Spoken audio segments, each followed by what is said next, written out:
Hi, this is Nancy Yearout, and welcome to my show, High Road to Humanity. In every episode, I tell you powerful true stories filled with great wisdom that you can use in your own life as you strive for a higher road to travel.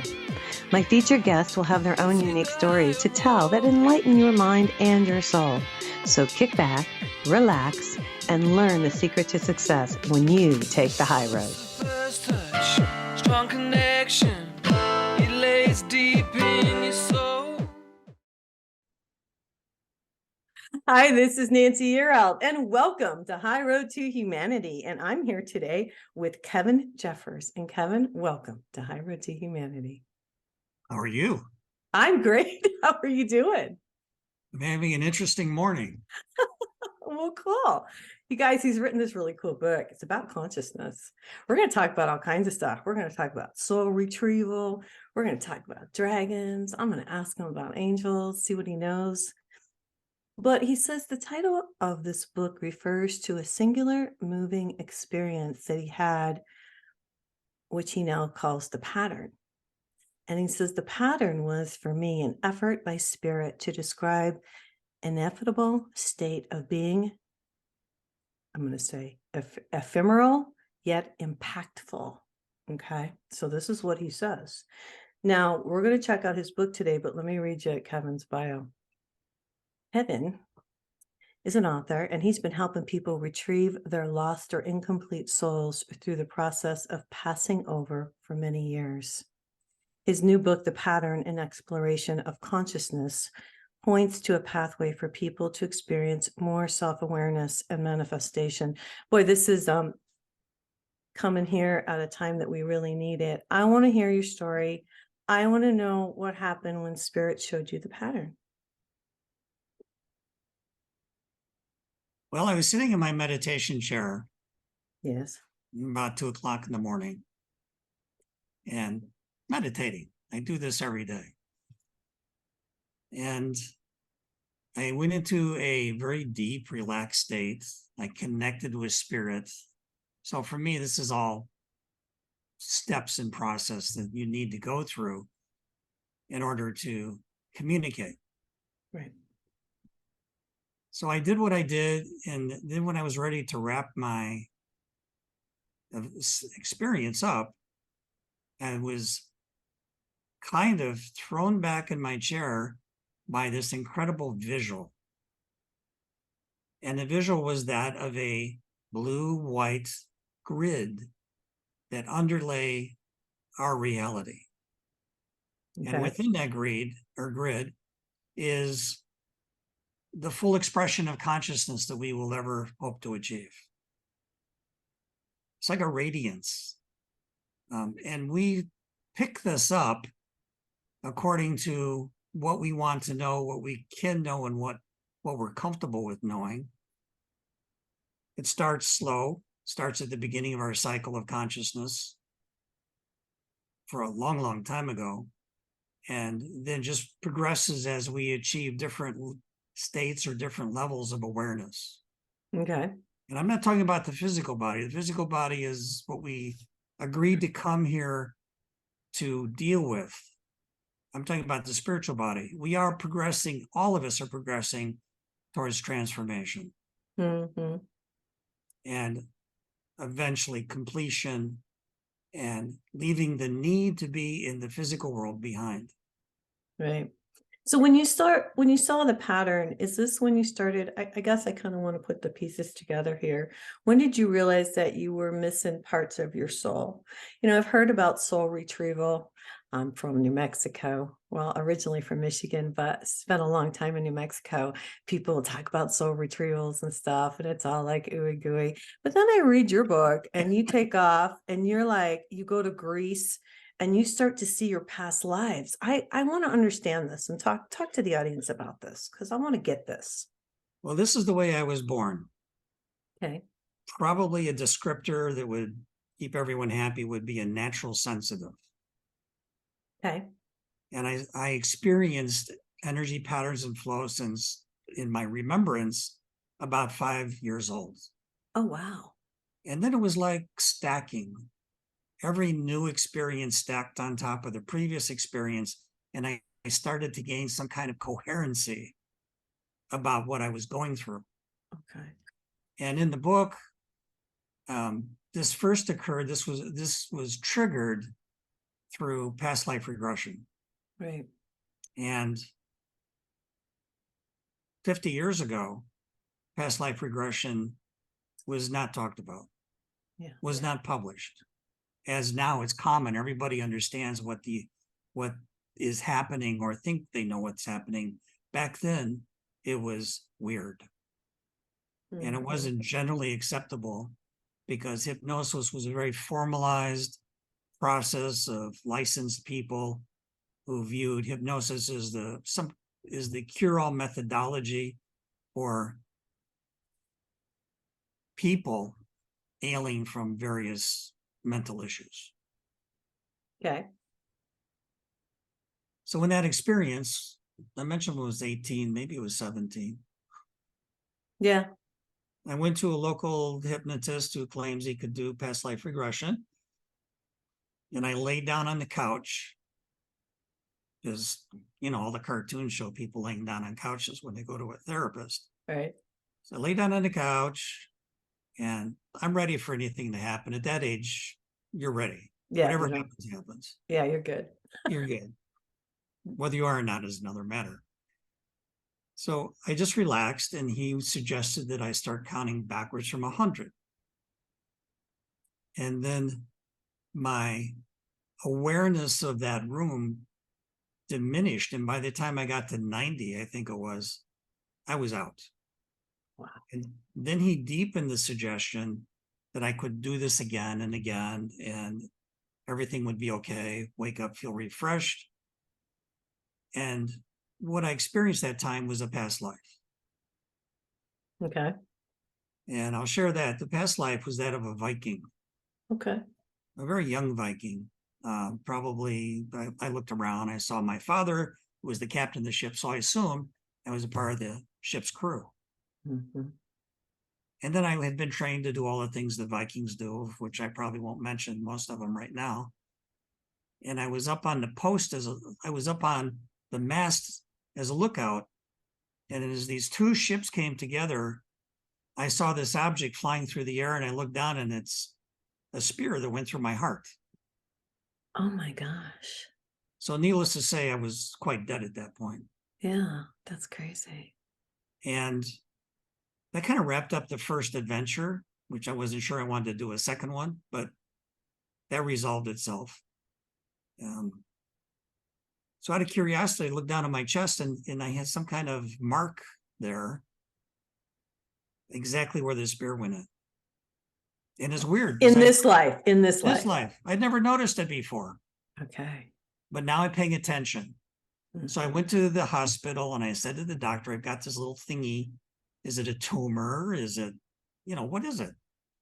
So they did the male version of a mammogram.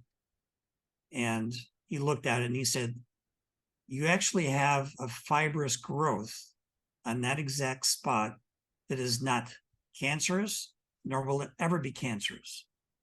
That's the way you were made.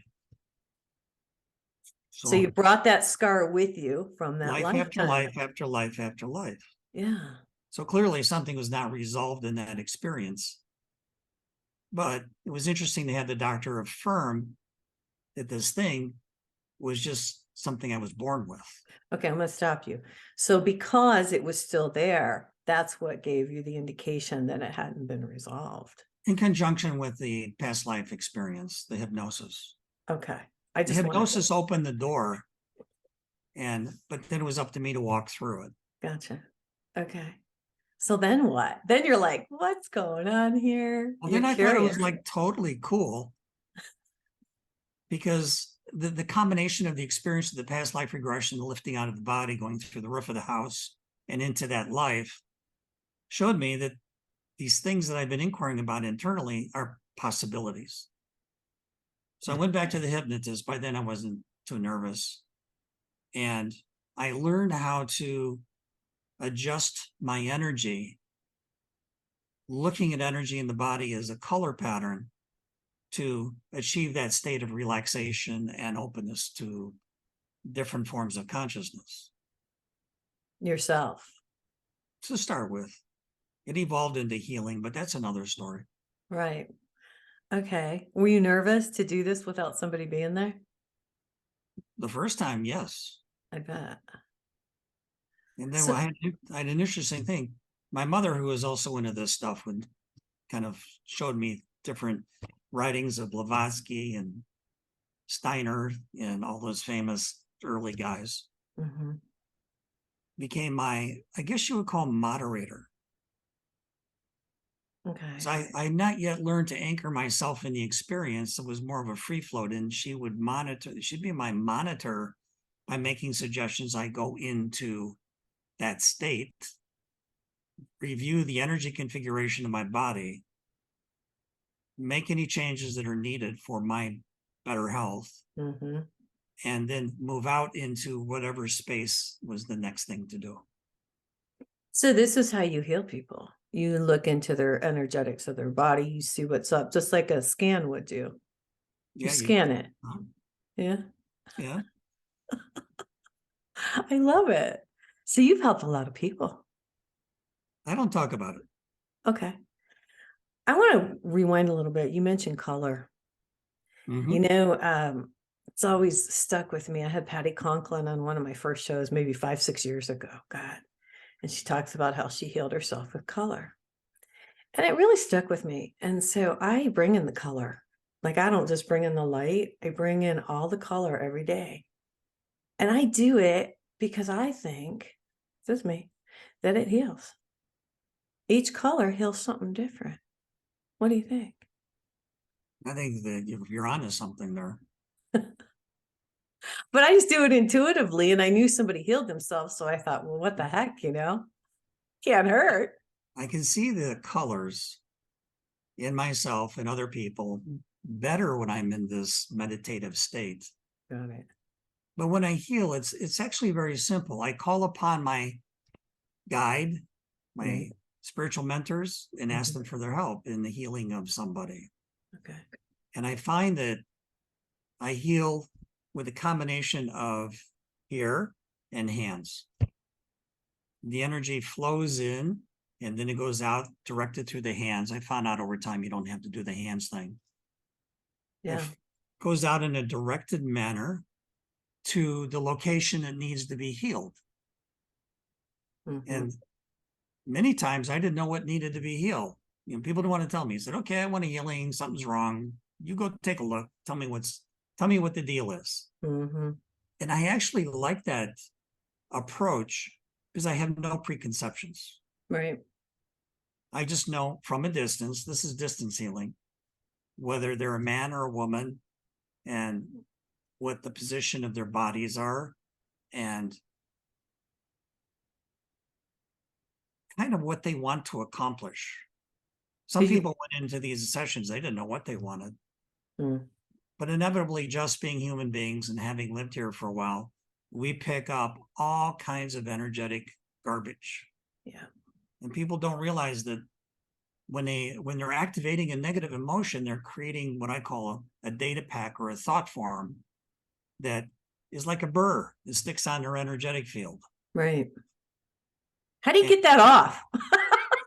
well, if you don't know how to do it yourself, find a healer. So you do it. So if somebody wants to be healed on the audience today and they're watching and they're like, I have this or that, they can contact you and set up an appointment and you'll heal them. Is that correct?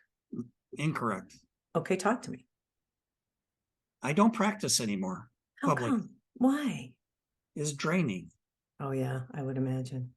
Because Yeah. when you're looking into a person, you have accumulated life experiences, you have all of their weird psychic tendencies, you have mental issues, you have health issues, and Mhm. underlying that is a disbelief that anyone's going to do anything for them, which is probably foundational to the illness in the first place. Right, exactly. Right. So I worked Okay. with people for a number of years when I was actually out actively healing. Mhm. And the first thing I would address would be energetic distortions in the flow of the energy through their body, which I found to be very, very important. It sets the stage for the healing. Mhm. You're pretty interesting. You helped a lot of people, but you realize, like Edgar Casey, I think of Edgar Casey when you talk, and even when I do a reading, I'll tell you, it does drain me. Not terribly, but it does drain me. But that's why, he didn't even realize he was doing all this work, but it was killing him. Yes. Energetically.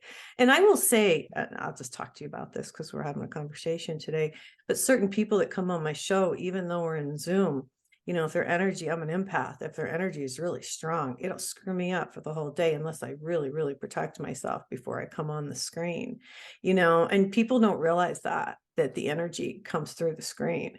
It absolutely does. Well, it's not the screen so much is that you are a representative energy form. You're active and live at this moment in time. Mm-hmm. So people can reach you easily because you send out kind of like a beacon, Mm-hmm. and they can reach you. So yes, in what you're doing, you have 300 and some shows. It's just amazing. Thank you. You must shield yourself Yeah, I do. before you even start The day. a podcast. Well, yeah, that's the perfect thing to do. But That's what I do. reinforce that shielding and only let in what you want in, and only send out what you want sent out. Right. Well, I've been bringing in, I don't want to make this about me because I want to hear about you, but I've been bringing in the white fire lately. And that's something that's really helped me. And, I pull out my blue flame sword of truth too. And I shield myself with that. And, Archangel Michael is always around. So I bring in the angels a lot. What'd you find out about the angels? Let's talk about it since I'm talking about it real quick I here. mostly don't like them. Why? I know you said that. I'm angelic. It really hurts my feelings. Don't do that. Okay, well, you'll get past it. There'll be other people.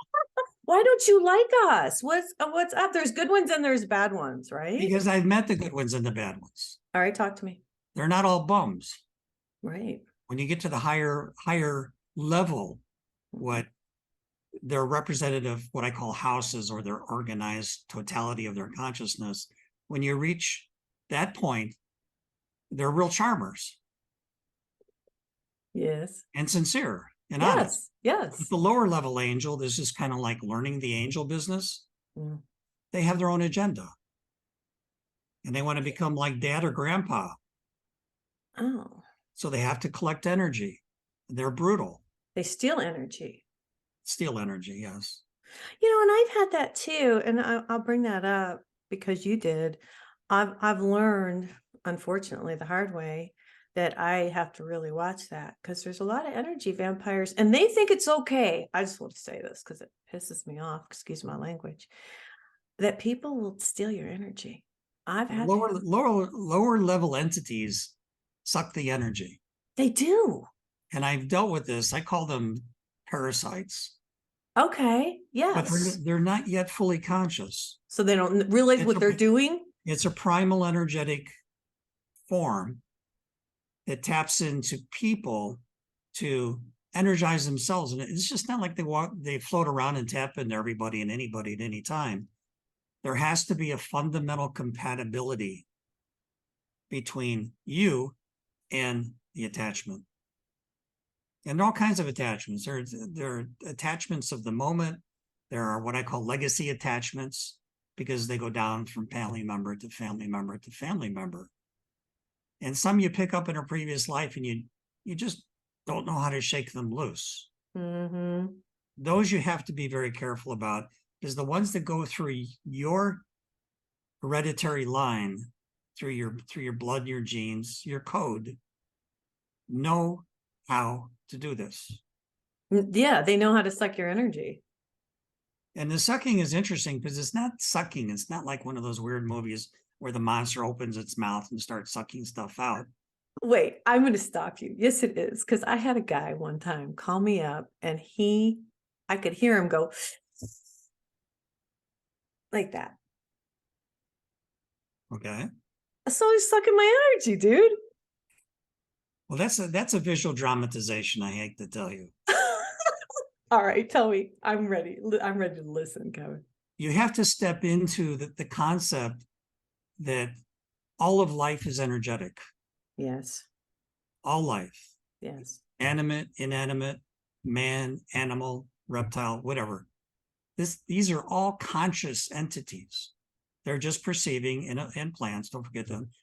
They're just perceiving in a manner that we cannot communicate with. So step into that life is consciousness. Life is driven by energy. Right. And it doesn't mean anything if they're humans or animals or whatever. Energy is energy is energy. Right. And this galaxy is constantly spitting out different forms of energy on a physical level and an energetic level. So that what I call the parasites come in to have a little visit and see if you're compatible with, lunch. Then it's at that point where if they have a satisfying experience, they attach themselves to you. And they join in with your nervous system. It's in that book, by the way. I was very reluctant to talk about it, but the person I healed said, okay, don't worry about it. Cool. And he had hereditary energetic parasites or energetic attachments. So that was much more difficult because the attachment with each new birth knew exactly where to go. Plus, it already established its compatibility with the energy field. So all life is energy and a progression of consciousness. And we as humans, primates, are really not particularly conscious. Right. Well, we're starting to be. Yes. There's hope. Yes. I feel like there's hope too. There are anomalies to what I'm saying. There are people that are extraordinary healers and saints and Right. so on and so on. Absolute fact. Right. But eventually they move on. Yeah. They don't come back here. Yeah. They don't have to come back here. Why would you want to come back here? I don't. This is the land of survival of the fittest. I believe we're here, and I just want to hear your feel. I feel that we're here to experience, we're here to learn. And then once, like you say, we get to a certain point, then we don't need to come back. Yeah. And that leads me into the next comment I'm getting right now. Even the good die young. Yeah. So at any moment, at any time, you can transition into the other aspect of your consciousness. And it's all a part of what you agreed to before you came here. Right. Think of the agreement this way. You're over on the other side, you're in the reception area, you're ready to come into Earth, but you have to make an energetic adjustment. You need to deplete or delete from your system any notion other than there is time and there is space. Because time and space is what trips us up. Right, because there is no time. There is no time, and there is literally no space. But we Right. confine our consciousness within the frame of time space. If you look back to Indian gurus who do meditations or go into Tibet, you'll find that at every waking moment of their life, they're conscious of who they are. And I think, I'll just tell you what I believe. Like it's taken me years to learn, to figure it out. But I think that's what we're all here. We have the opportunity to grow and to learn and to wake up so that we can connect when we go back. That's what I really think. Don't you? And we all do it by choice. Right. And we all do it at our own pace. We have this immense totality of who we are Yeah. with incredible capabilities. Yes. And we agree to forget who we are and come to this place where we don't know who we are. And the game is learn how to deal with time and space. And it's a trip. I want to talk about. You came in here, you agreed. I know. To strip away your more expanded consciousness. I know. So you could come to this weird place. I know. It's unlike most other places, and experience pain, violence, death. Mm-hmm. Why? Because when you came here, that's what you wanted. well, gee, what's it like to get murdered, or what's it like to get sliced up, or what's it like to get blown up in war? Because at that level of consciousness, it's all curiosity. Yeah. And Well, yeah, no, I will say though, I don't want to interrupt your train of thought, but I will say, and I'm a completely different person than I was, years ago, and I grow and I learn more and more, of course, by speaking to people like you and by reading your books and, learning about your experiences too. But, it's the more we learn and then we start to realize that we're energetic souls. And then there's like a need for me anyway to learn even more and more and more because that's where you become, you know what I mean? yeah, well, there's a cream on the pie, and it's called step through every level of karma and complete these incomplete lives. So use your lifetime in its full capacity. You make incredible progress. It's great. I want to talk about, you talk in the book about the City of Lights Healing Center, and you also talk about the City of Black Lights, where you energetic repair people. You even talk about going over to the war right now in Ukraine and helping. And I wondered if you would mind addressing a little bit of Which this. one? Well, let's start out with Ukraine and some of the experiences you had and how you helped people. That lady who, I think what really caught me in the book was that one of the ladies, she was blown up and she was in pieces, and you helped kind of energetically put her back together so that she could move forward, so she could get to the City of Lights Healing Center. I would like to just change a little bit of that understanding. Okay. When I first went there, people were not dying like flies. Okay. Now they are. Tens of thousands of people are dying. At the beginning of this, there was just the occasional bomb thrown at Kyiv and different locations around there. And not a lot of people are dying. Remember back to the beginning of the Ukrainian war, it's kind of like stuttered, stopped and stuttered and moved on and stopped and stuttered. Hmm. Because politically, certain elements in the Russian government thought this would be a cakewalk. Right. Because everybody knew that Ukraine was weak. They didn't have defensive weapons. So it started slow. An occasional bomb, blow something up, kill somebody. Okay, point made. And this is when I first entered into it. I didn't even consider or think about entering into Ukraine because it just wasn't real for me. Okay. But you get the call, you get the call. I mean, you're not going to sit there and squabble about the call, or they may not call you again. It's kind of like it's a trade-off. You have to put up or shut up. Hmm. So I was called to the Ukraine, and I went there and I walked around the streets, and my God, I just saw a lot of dead people, their souls walking around. And I couldn't figure that out because that's not usual. Usually when you see souls so close to the earth, it's because they have a physical attachment to Right. something or some obsession or a family member. They're there for a reason because they're intermeshed with human consciousness at a degree where they cannot release themselves. So let's go back to Ukraine. So I was walking around it and I said, okay, I'm here. What do I do?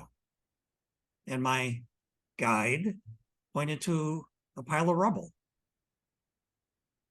And he said, they don't literally talk. They just send information data. We can all talk that way. He said, there's a retrieval there. There's a somebody who needs to get out. And he wouldn't tell me it was a boy or girl, man or woman or grandpa or grandma. And I didn't particularly care. Energy is energy. Right. Consciousness is conscious. Suffering is suffering. Hmm. So I walked to this pile of rubble and I saw it's kind of like little particles of light floating around it. It's like a swarm of flies, not to demean that person. Right. Right. But I'm just trying to paint the picture. A swarm of energy moving around and moving around, no form, no direction, no content, just energy. And it dawned on me, she'd been blown up. Yeah. Because it's possible if you get hit with one of those missiles that you can literally, you're gone. You've just been blown up. Your energy configuration is blown up. Well, the good news is on the other side, you know what's what. But here, you get blown up, and this woman, older, who lived in an apartment, got blown up. And I was thinking, how do I deal with this? Yeah. Because there's nothing to hold on to. There's nothing other than this swarm of energy particles that used to be who she is.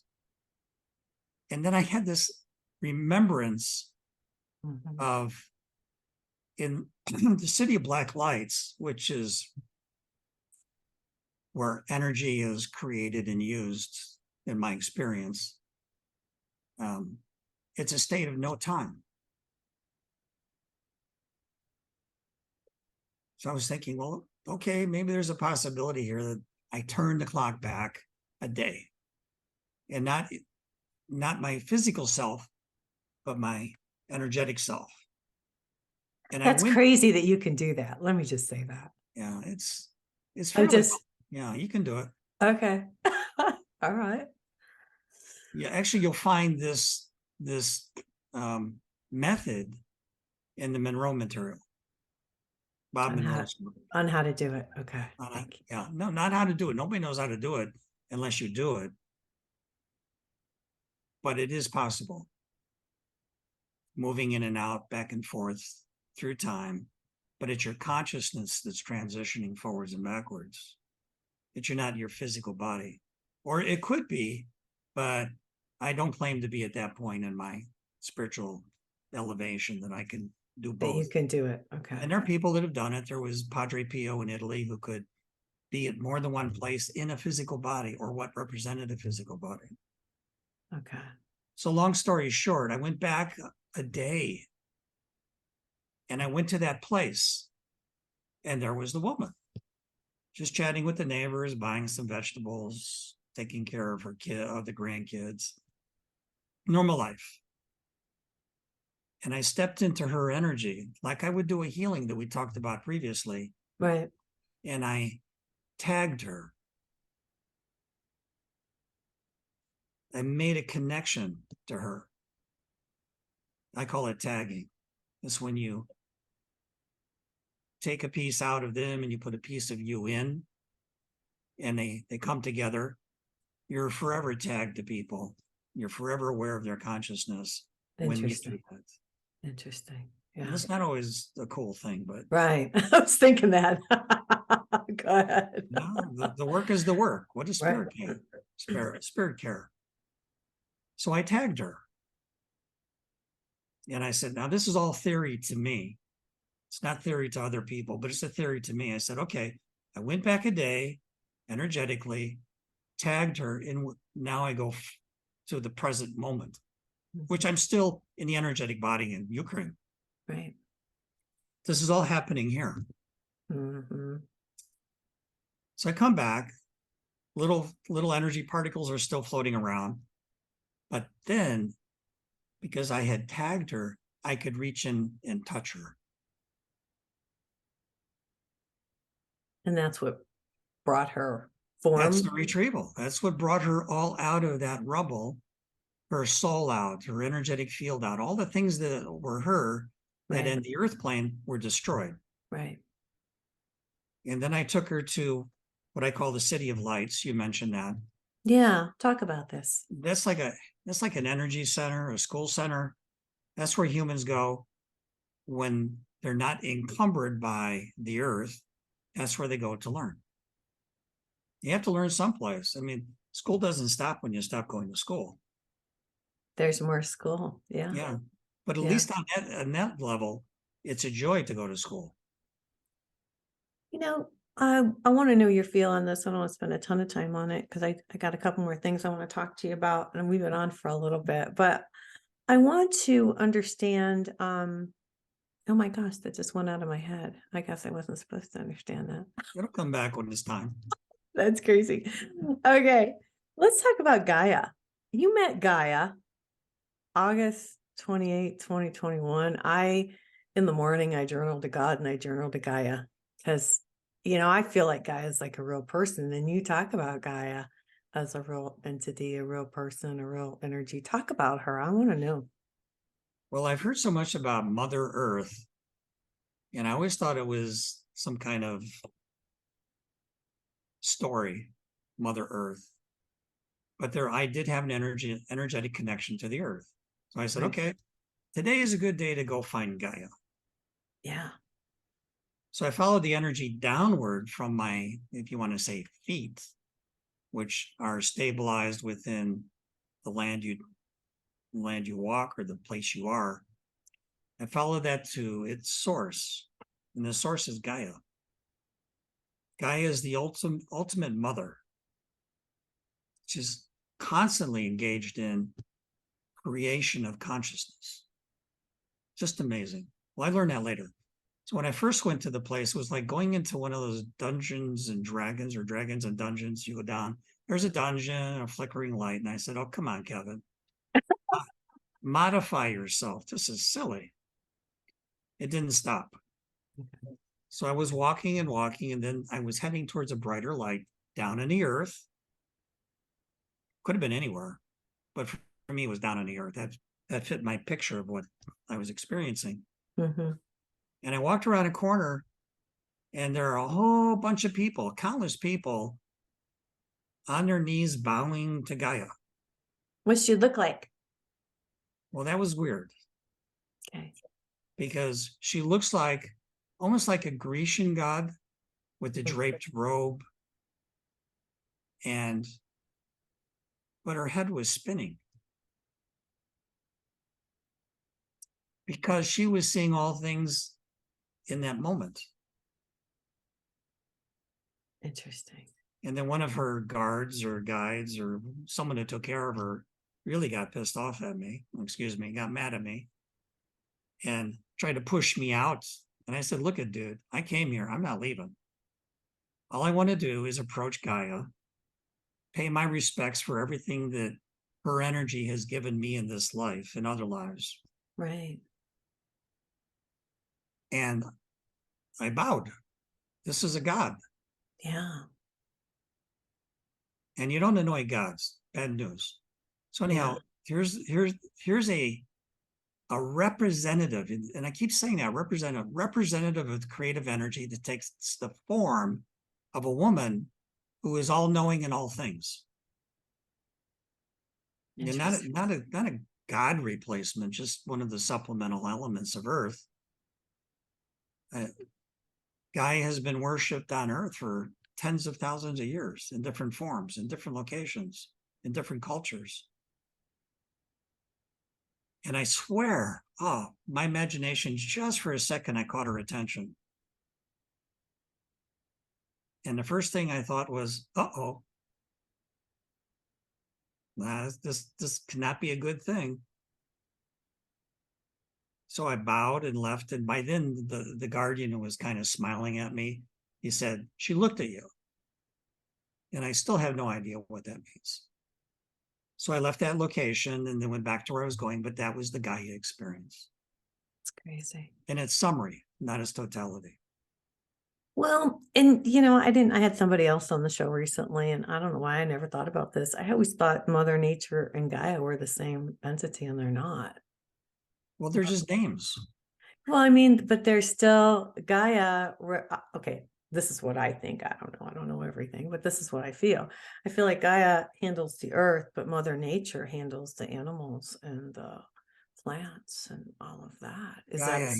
Gaia handles Gaia? consciousness. So there's only one entity, not a Mother It's Nature one symbolic entity.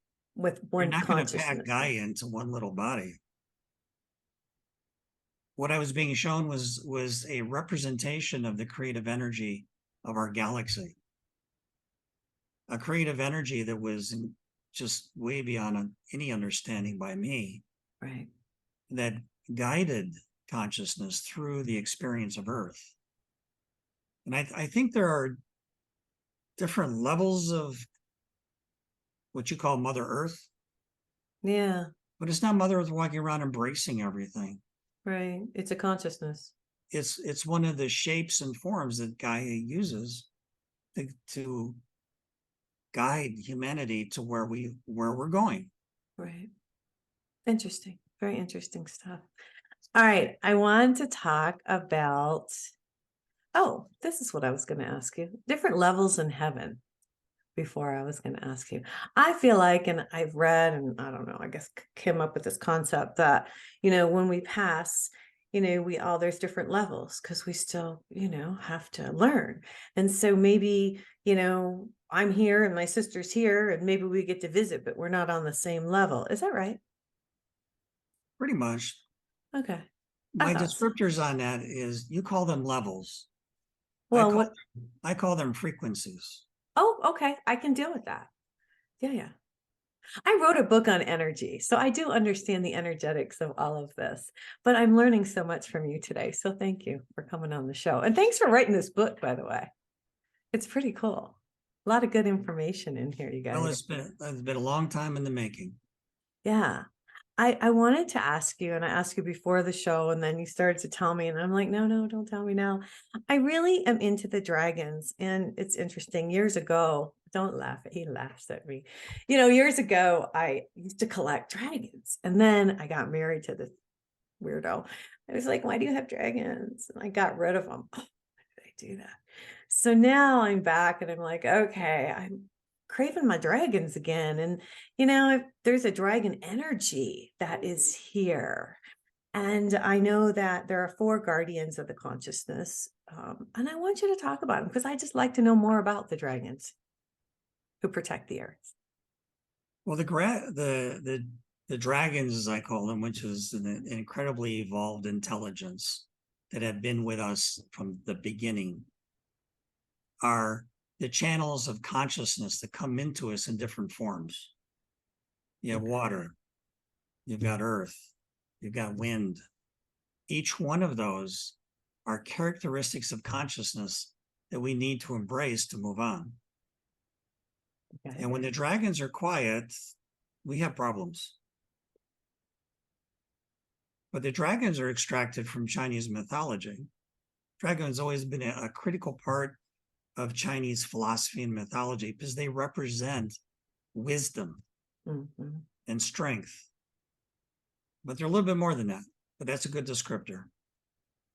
So the dragons are there to help gently push man towards higher levels of consciousness because that's what they do. And they push all forms of consciousness forward into the paths they need to take. So the dragons are aligned, in my experience, to the pattern, because the pattern is a learning tool. I say it was created by the originators. That's my thought on the matter.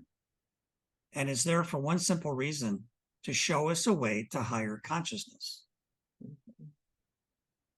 Why were dragons, slain years ago? What was the big, or is that just a myth? Where were they slain? Well, that's what I'm asking you. We hear about these different things, we go back and, they say, oh, Once again, I think there's just symbolic archetypes that were created in stories.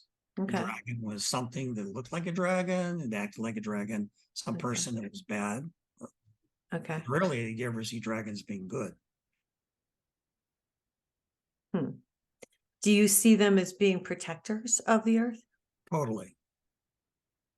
Okay. Because they have helped the creation of consciousness. They have a vested interest in consciousness.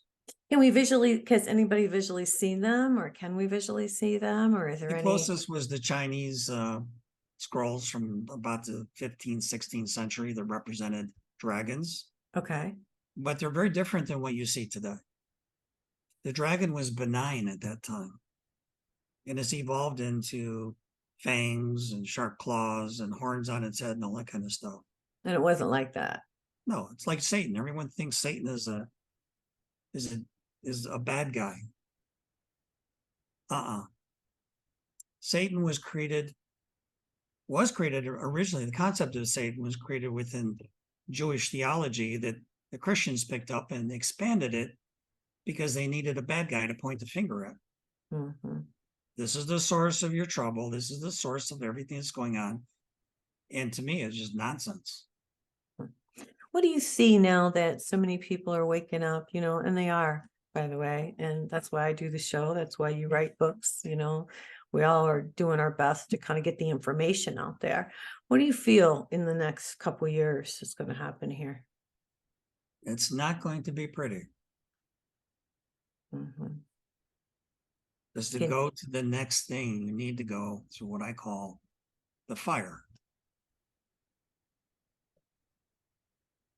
Do you want to That's expand that's an upon that a emotion. little bit, or what do you I'm trying mean? to- yeah, I'm trying to think of it, to frame it in a way that makes it what it is and not this terrible thing. But the introduction of the new consciousness, which has been created, moving into the earth, is going to be very traumatic. So think about it. You have the version of you and a new version of you coming together. What happens? Well, a lot of people won't be ready for it. And then what happens? Clash. Worse than that, death. So what are you saying? If people don't wake up and they're not at that point and it gets ready to happen, then they just won't be able to handle it There's going to be an energetically? integral shift in the energetic frequency of the earth when the new consciousness comes into play, because that's what we agreed to Before we came. before you came. You knew you were playing some part in that process.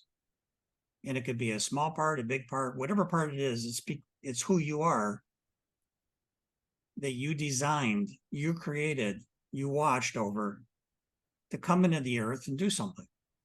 I'll give you an example. Your show here is a perfect example of an energetic commitment to higher levels of consciousness, to new consciousness. Yes, that's true. You've committed your life to it. Absolutely. You do this. There's a lot Yes. of work involved in what you do. Yes. So I would say, don't worry about it. Because if you get whacked over the head, you're not going to know it anyhow. So just put it aside. Don't worry about it. He's like, just keep going, man. Just keep going. Yes. What do you think? Time. I know time. What do you think? Next couple of years? What do you think? And are we going to see it? Like, are we going to see it be as beautiful as I want to see it to be? Do you think we will? I don't want to sound particularly woo-woo, but I can't tell you. Okay. What if you model your life on what I said? Yeah, no, I won't. Then you'll I won't. defeated the purpose of who you are, why you came here, No, and no, what you're no. supposed to do. I know. God only lets Yeah, me know you're certain going to things. die in 1 year and 30 days and 10 seconds. So you model your entire life in anticipation of that event. Right. No, I'm with you. I'm just asking, humanity. I would like to see, I guess I'm not asking about me personally. What I'm asking is, when will we see heaven on earth? Do you think it'll be 2025? What do you think? I give it about 1,000 years. Oh, okay. It's going to be a while. It's very disruptive, as I mentioned. Okay. People aren't going to do it particularly well with the change over to the new consciousness for the reasons I mentioned. They're not going to do particularly well. Okay. Some will. Okay. Many. So what's the point of talking about it? Yeah. Well, I think the point is people need to, I'll tell you what the point is, to wake people up. To let people know that that it's really important. This is what I think. I don't know. I sound like I'm preaching now, don't I, Kevin? But what I feel like is so important that I tell people, connect with the divine, connect with the earth, go inside, work on yourself, really make an effort, be kind. All these different things that we do, just going out in the world every day makes such a big difference. The energy, it takes very little energy to go out into the world and be kind and smile and There's be no compassionate and be compassionate. Right. So that's, I It's guess, effortless. Take my word for it. It's effortless. right. So that's my deal. I would, if I can help people realize that all this craziness goes on, like you talk about Ukraine and, you went and you helped and you did what you could, and we watch all this stuff go on. But I think what I've learned, and if you want to address it real quick before we get out of here, I've learned to just kind of stay connected with the divine and watch it and be an observer because you can't put yourself in it. Otherwise, your energy is screwed up, I guess. I don't know what the right word Let me is talk for that. about what you're saying in a slightly different view. Okay. The expansion of consciousness is just, it's not this nuclear blow up of who you are and what you become or the earth. It's a step-by-step awareness of the things that compromise higher consciousness. Meditation, prayer, taking care of your body, giving a kind word to that stranger in the elevator who might mug you or not. I don't know. Oh my God, Kevin. I'm so glad you came on the show. The book is called The Pattern. It's by Kevin Jeffers. What's next, Kevin? What are you doing? What's going on? If people want to follow you, what's happening? Well, I'm in the process of writing a book, tentatively titled Soul Retrieval. And in that book, I'm going to take years of experience. What we talked about is a very small, condensed portion of what I do and have done. Talk about different examples of retrieval. Death by violence, death by family. A lot of that going on. Yeah. Death by aging, Alzheimer's, physical disease. All of those are incredibly disruptive to the progression of our soul into the light. Unless you're firmly entrenched in the light and thinking about it, not just, I'll think about it on Sunday or when my buddies get together. Mm-hmm. That is everything. So, not to get into a whole thing, but this is going to be really interesting because you're saying if you have like dementia, for example, and you're not connected, that it could really disrupt your next journey to the next place, is what you're saying. Well, think of it this way. Say yourself, and I'm not hinting, have dementia. Right. I mean, there's a high scale probability, but I don't think you're going to go that way for this life that you're living. But you die, a person, not even you, that was probably not a good example, anybody. Okay. Yeah, I don't want to point a finger or make a suggestion. You have Alzheimer's. You eventually forget who you are. Right. So then you die. And the soul lifts out from the body. There's really not much choice in that matter. How do you know who you are? People don't ask that. When you die, how do you know who you are? How do you know you're going to go to heaven? So when you die, when you're in a state of dementia, as an example, you don't know who you are. Now I'm going to step in and say, isn't that why we have spirit guides and guardian angels to help guide us? Yeah, if you have a group like family members, loved ones, they can pull you through. Right. But now the next question is, what if you don't?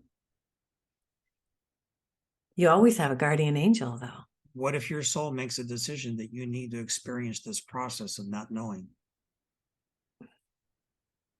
I don't know. What happens, Kevin? You're lost? You're a lost soul? You're definitely lost for a while. Until eventually, just through the experience of being, you remember who you are. It doesn't last forever. The story about ghosts hanging out for hundreds of years is, I don't know, I thought it was pretty silly. Who wants to hang out here for a couple of 100 years unless you're getting something out of it? And then you're probably not even particularly a higher form of consciousness. So say this person dies, they have no memory of who they are, they've got no connections to family, and they cannot release. And that's a critical word in soul retrieval, releasing. Mm-hmm. You need to be able to release. No one's going to tell you to release. No one's going to make you release. Right. That's just part of the big puzzle of who you are. Got to do it yourself. Well, that's part. Yeah, this is where I really, everybody I talk to, it's, to thyself be true. You got to go in and work on yourself. That's what I've learned from talking to so many different people, that everybody's got the opportunity to work on themselves. And that's how we get to a higher state of consciousness. The Pattern now has a Facebook page. Really? Yes. Awesome. And if you go to that page, there are posts of things that I've written about, Cool. but they tend to be long stories that have been kind of chopped down to small stories. It's a well-known fact that people's attention spans are fairly limited. Short, yes. Short, yes. So a constant flow of posts and then people inputting it. It's amazing the people that have responded and say, I saw the pattern. And they're like, young? So why did I have to see the pattern so late? And then I had a lady from the South who was a Baptist minister. Yeah. And she said, Kevin, I read your book and I saw the pattern and it's just totally changed my life. And I said, okay, what are you gonna do? She said, I'm going to continue to discover where I fit into the higher reality. But I'm not going to tell anybody around here about that. Why not? Baptists in the South, you don't talk about this stuff. That's why I do the show. So she called me to say, help me out here because I'm committed to the congregation. I've had this experience, kind of like pointing the finger at me. It's your fault. And I said, just live with it. Be truthful. Why not be truthful? Why She's not? totally truthful, but she just doesn't know what to do She doesn't know what to do. because she got like slammed up against the wall. That everything that she knew to be so was not really what she just saw and what she just experienced. When I saw the pattern for the first time, it was an experience. It just coursed through my energy body. It went into my heart. I couldn't talk. And I couldn't even describe the experience for a long, long time after it because I didn't know how to articulate how that would facilitate me in higher consciousness. And that the pattern doesn't care. There's no personality involved. It's a mechanism that was created to help us through to higher consciousness. Interesting. As we go up the scale of higher consciousness, we learn that we are creators. Right. And probably one day we'll be in charge of some Earth-like existence. And you say, well, how's that possible? I said, because consciousness is always moving, moving, and moving. And eventually it moves out of this galaxy and into a new thing. Kind of fun. It's kind of exciting, don't you think? Yeah, you learn all this stuff and you suffer, you weep. Yeah, it's true. And you have joys, and you have children. Mm-hmm. And you say, yeah, you just know that you're complete here. Which just for a little piece I'll throw in here about retrieving fragments of yourself. Okay. Every time that you are living, you're accumulating kind of like an essential shape of you in your energetic field. And it's to help guide you, it's to help move you along. But when you pass, when you die, you don't need that because you know what you need to do. So you go there. So what's left is this, what I call fragments of the soul. Mm-hmm. And it is definitely, in my experience, one of our top jobs is to recover the fragments of who we were. Because you're not going to go forward until you find out who you were. Interesting. Very, very interesting. All right, Kevin. Well, it's called The Pattern, you guys, by Kevin Jeffers. Tell your Facebook and your website again. Okay, I got to look it up because I never remember what it is. Well, that's okay. I can look it up. But your Facebook is, if we go to The Pattern, we'll find you. Yeah, Facebook page is facebook.com/thepattern. Okay. Jeffers. Yeah, and your website is The Pattern. Well, that's simple. That's thepattern.pub. Yeah, .pub. You guys, you can. Kevin, it's been a pleasure. And the website is not, I mean, I'm introducing the book and I'm taking an opportunity to have someone buy it and send it out. Yeah. But as you probably know, you don't make money from this business. No. No, you probably lose money. God's like gonna have to like keep giving me some cash. Okay, dude. And he's from heaven. Keep coming, baby. It's called belief, man. It's called having faith. Yeah. I will tell you that, it's interesting. I've got lots of faith And it's just been over time. And, you know, it's been so interesting as we grow older, or at least me anyway, I've learned to have more faith and trust. I have enormous respect for what you've done Thank you. Wow. Thank you, because Kevin. you've committed your life to something that's more than who you are. Oh, yeah.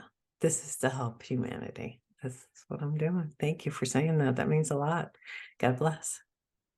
All right, you guys. This is High Road to Humanity. This is Nancy Yearout. If you need an angel reading, go to my website, nancyyearout.com. Book your date and time.